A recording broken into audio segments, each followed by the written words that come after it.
პირველ რიგში მინდა თქვა მადლობა ყველა იმ ადამიანის მიმართ, რომელმაც ამ შემთხვევასთან დაკავშირებით ჩემთან სოლიდარობა გამოხატა. მადლობა თქვენ გადაცემაში მოწვევისთვის.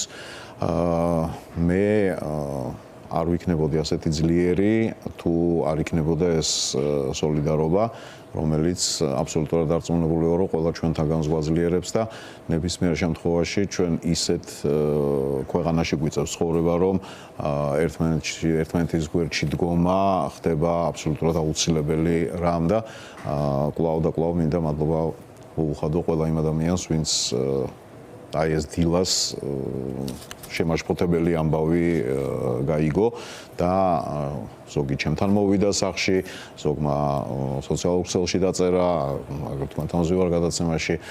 მოკლედ, მოდი ბარემ აქვე კითხავს, რომ ვინ სოციალურ ქსელში დაწერა, გამოეხმაურა ამას, ეს დიდწილად ვნახეთ უმრავლესობამ, ვინც ინტენსიურად ადევნებს თვალს ამ პროცესებს, მაგრამ მე და არა მხოლოდ მე გამიჩნდა კითხვა სპორტსმენები, ანუ ის ადამიანები როგორ გამოგეხმაურნენ, რომელთაც შენთან წლების განმავლობაში პროფესიული შეხებაც აქვთ და ამ სფეროსთვის, ამ ადამიანებისათვის შენს ძალისხმევა ძალიან ბევრი კარგი და მნიშვნელოვანი საქმე გაუკეთებია, მაგალითად ქართველი ფეხბურთელი.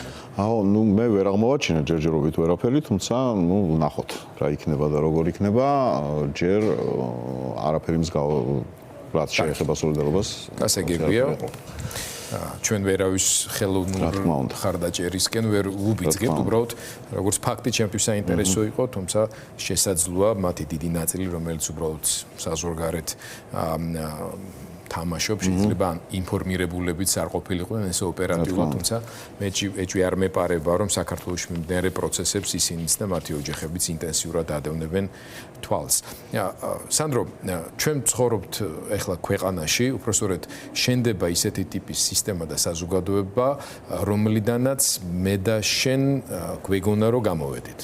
ჩვენ მაშინ ასაკით პატარები ვიყავით, მე ვარო ტელემაყურებელმა მენა იცოდეს, რომ სანდროსთან თითქმის 30 წლიან მეტი ნაცნობობა მაკავშირებს, გვიმუშავია ერთ ტელევიზიაში, ვიცნობ ძალიან კარგად მას, შემიძლია მხოლოდ კარგად დავახასიათო, ეს არ არის, ეს თქვათ, მორიგი ალიbi შესაქმნელი განცხადება ჩემი მხრიდან, მთელი პასუხისმგებლობით შემიძლია ეს ვთქვა, რა თქმა უნდა, მაგრამ ადამიანი თავად არის უპირველეს ყოვლისა თავის ქმედებებზე პასუხისმგებელი, მაგრამ მე რაც ზუსტად ვიცი და მახსოვს, წამიკითხავს, გამიშუქებია, გამიკეთებია ისტორიები ამის თაობაზე, ეს არის საბჭოეთის პერიოდის დროს დისიდენტების, სისტემის მოწინააღმდეგე ადამიანების მიმართ საბჭოური კგბ-ს მეთოდების სპეციფიკას, ვინც იცნობს, იმან იცის, რომ ერთ-ერთი ყველაზე მძიმე უხეში და ძალიან რთულად დასაპირისპირებელი მეთოდიკა უკავშირდებოდა სწორედ პირადი ცხოვრების დეტალებით, შანტაჟის, ფალსიფიცირებული საქმეებით, ადამიანების რეპუტაციის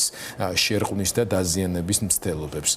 რაც ეს რეჟიმი მოვიდა ხელისუფლებაში, ფაქტობრივად პირველივე დღიდან ის ამას აქტიურად იყენებს ხას უსვავ, იმიტომ რომ სხვა შემთხვევები იყო წინა ხელისუფლების დროს, როცა გაირკვა რომ რაღაცას ანუთვალთვალება ასე შემდეგ, მაგრამ მათი გამოყენების ფაქტები მე არ მახსოვს რომ ყოფილიყო.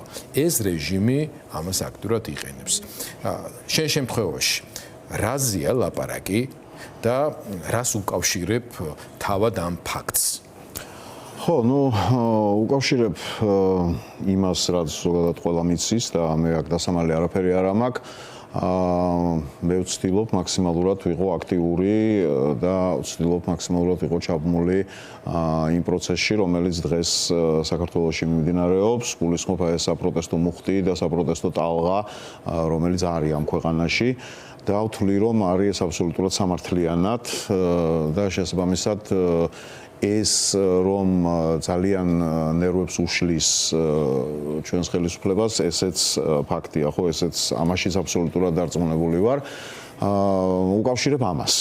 და მეტი იდეაში თავში არ შეიძლება რომ რამე მომდიოდეს, იმიტომ რომ საბოლოო ჯამში ანუ აქ ლაპარაკი არის რომ რაღაცა ციფრული ჩადება, მოდი ასე ვთქვათ, ხო? ანუ ამაზე გვაქვს ამ შემთხვევაში საუბარი და აქედან გამომდინარე საქმე შინაარსიდან რაც გავიგეთ, ყოველ შემთხვევაში რაც განაცხადა სპეციალურ საგამოძიებო სამსახურის წარმომადგენელმა, შემდეგ მათ გამოაქვეყნეს ვითომ დაზარალებული სუბიექტის დაკითხვის ოქმი, რომლიდანაც ვერაფერი ვერ გავიგეთ, საერთოდ ბრალდების შინაარსი რა უნდა ყოფილიყო, მაგრამ საუბარი იმაზე, თითქოს შენ გახარ იმ ფალსიფიცირებული, ანუ fake account-ის, ანუ ანგარიშის უკან, რომლის მეშვეობითაც იყო რაღაც ცნობა პირად ვიდეო მასალაზე და რა მე იქ ამ დაკითხვის ოფისში საერთოდ არ ფიგურირებს. მეც ვერ გავიგე, სიმართლე გითხრა რომ გავიკითხე, ხო? ანუ მე მგონია რომ აბსურდია სრული და შესაბამისად, ანუ რაღაცა ლოგიკური დასკვნის გამოტანა ხდება უბრალოდ აქედან გამომდინარე შეუძლებელი. რეპუტაციის შელახვის მცდელობა არის და მე მინდა ვთქვა რომ ჩემი რეპუტაციის შელახვა არ არის ადვილი და შესაბამისად მე ვერ ესე ადვილად ვერ დამაზიანებენ რა. იმიტომ რომ მე მაქვს ჩემი პრინციპები და მე მაქვს ის ხაზი, რომლითაც მე ვცხოვრობ აგერ უკვე 55 წელია და ამიტომ არ მგონია რომ ეს ამბავი ესე ადვილად გაუვიდეთ და ესე ადვილად მოხდეს.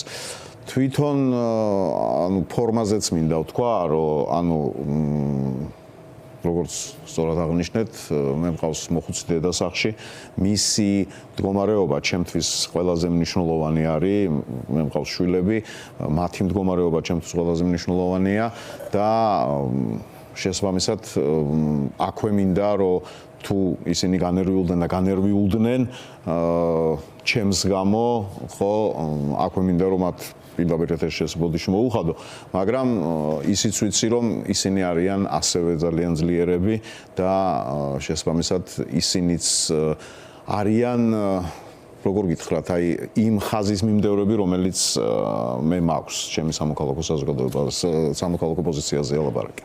კარგი, მოდი მაშინ პირდაპირ იმ ადამიანის ციტატას წავიკითხავ, რომელიც შენთვის ალბათ ყველაზე მეტად არის მნიშვნელოვანი დედასთან ერთად. ნატა ცნობილაძე, შენი შვილია, რომელმაც დღეს საჯაროდ დაწერა Facebook-ში, ამიტომაც მე მივცემ თავს უფლებას ციტატასავე წავიკითხო. ვინც მამა ჩემს იცნობს, წერს ნატა სანდროშვილი, ჯერა გავრცელებულ ინფორმაციას არავინ დაიჯერებს. მამა ჩემი არის კაცი, რომელმაც, როდესაც დედა წამართვეს, მე და ჩემი ძმა მთელი სულით და გულით დაგვიცვა, გაგზარდა, თეთრი არ დაიშურა იმაში, რომ შემდგარი ადამიანები ყოფილიყავით. მამა ჩემი ის კაცია, რომელმაც ყველაფერი თავის ზურგზე გადაიტანა და არავის გააბედინა რამე ზედმეტი ითქვა. მამა ჩემი არის ადამიანი, რომელიც მის სამშობლოს არასდროს ღალატობს და თავისუფალი დრო როგორც კი გაუჩნდება, აქციაზე დგას.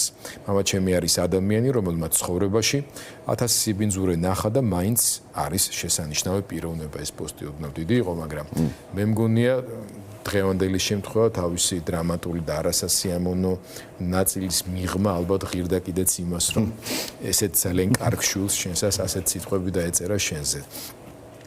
თუმცა ჩვენი საუბრის ბოლოს მაინც მე მინდა უბრალოდ ტელემაყურებელს შენთან ერთად შევახსენო, რომელ საგამოძიებო სამსახურზეა საუბარი. საუბარია სპეციალურ საგამოძიებო სამსახურზე, რომელმაც სულ ცოტა ხნის წინ არა, ერთ თვეზე მეტი ხნის წინ ბესიკის ქუჩაზე 30-50 ბანდიტის ყაჩაღის დამნაშავის მიერ თითქმის მოკლული ყოველ შემთხვევაში მათი მხრიდან სასიკვდილოდ გამეტებული ოპერატორი და ჟურნალისტი სასტიკაცემა და გაუსწორდნენ, მათი იდენტიფიცირება ვერ მოახერხეს ქალაქის ცენტრში გადატენილი ვიდეო დაკვირვების კამერებისა და ჩანაწერების პირობებში და რაღაც ესე იგი ამის პარალელურად თურმე აწარმოეს ოკეანათშორისი ატლანტიკური ევროატლანტიკური გამოძიება გაეცანით უბრალოდ შინაარს იმ დაკითხვის ოქმის, იმ ქალბატონის თუ კი არსებობს საერთოდ ვინმე ასეთი ეჭვი მაქვს რომ შეიძლება არსებობდეს კიდეც, იმიტომ რომ ჩვენ ვიცით სხვა საქმეები, როდესაც სამწუხაროდ გამოიყენებიან ცალკეული ადამიანები გარკვეული პროვოცირების ამოცანებისთვის, რომ ეს გაარკვიეს თურმე აწარმოეს და სადღაც მიაგნეს ამას. მაგრამ ჩვენ ვართ ისეთ სიტუაციაში, აი ხვალ 25 თებერვალი დგება, ქართული საზოგადოება ფართოდ აღნიშნავს ამ თარიღს, სწორედ იმის გამო, რომ ასეთ ქვეყანაში, ისეთ ქვეყანაში აღარ დავბრუნდეთ. საიდკენაც მივდივართ. მე მაქვს ეჭვი, რომ დღეს თქვენს ბინაში სპეციალური საგამოძიებო სამსახურის შემოსვლა დილიდან მთელი საინფორმაციო ნაკადის და ყურადღების ბუნებრივად აქეთკენ მიმართვა არ იყო შემთხვევითი და მსგავსი რაღაცეები ხდება ხოლმე სწორედ იმის გამო, რომ ესეთი დიდი აქციების, დიდი მოვლენების ფოკუსირება, კონცენტრირება ვერ მოახდინონ ადამიანებმა. და მეორე მგონია, რომ იმის გამო, რომ შენ ხარ ადამიანი, რომელსაც გაქვს ცდომა ჩვენი საზოგადოების ძალიან მნიშვნელოვან, მაგრამ სპეციფიურ ნაწილზე, ეს არის სპორტის მოყვარულთა საზოგადოების მოყვარულები, ხო, ძალიან დიდი ნაწილია გულშემატკივრების. შენ არ ხარ პოლიტიკური ჟურნალისტი, არ ხარ პოლიტიკოსი, თუნდაც მსახიობი და ასე შემდეგ, თუმცა მსახიობებსაც მე მგონია ამიტომ მტრობენ კიდევ უფრო მეტად, აი განსხვავებულ სეგმენტებისათვის საჩვენებელი ფიგურები შემთხვევით არ შეირჩევიან ხოლმე. შენ თვლი თუ არა, რომ ერთ-ერთი მიზეზი ესეც არის და რით პასუხობ ამას ყველაფერს? კი, არის ეს ნამდვილად მიზეზი. შესაბამისად, ერთადერთი რაც მე მაქვს ახლა, ხო ეს არის ჩემი სიმართლე და ეს არის ჩემი მდგრადობა, ყველაფერი იმის წინააღმდეგ, რაც ამ შემთხვევაში არის გამიზნული.